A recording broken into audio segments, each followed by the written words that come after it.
So now let's talk about how we're going to utilize this with the patient.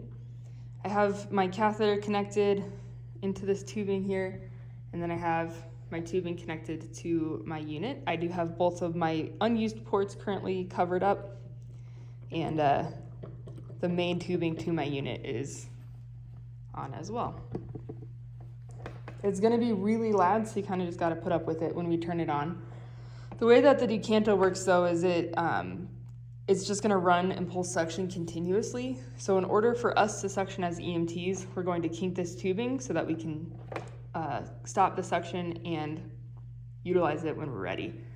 The reason for that is that this is also used with advanced airways like intubation, where this can be just inserted into the mouth or into the esophagus to just allow for continuous secretions to be pulled up so that the anesthesiologist or doctor or paramedic or whomever can visualize the airway without any other like vomit. So for us, that's not what we're going to be using it for.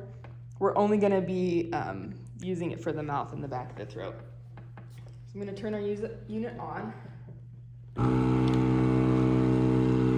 And now when we use this, I'm going to kink my tubing so that I can stop my suction. You can kind of hear the unit change. It's not pulling suction now. If I let go, I can hear that it's pulling suction and I can feel it on my skin.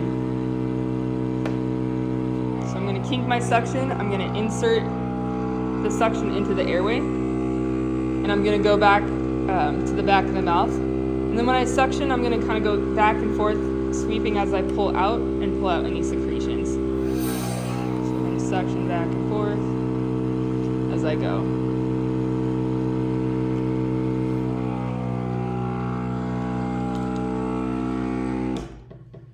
Now, I don't want to use the suction, or I don't want to suction the patient's airway for longer than 15 seconds at a time, because we want to be able to get back on ventilations and attempt to oxygenate the patient as we need to.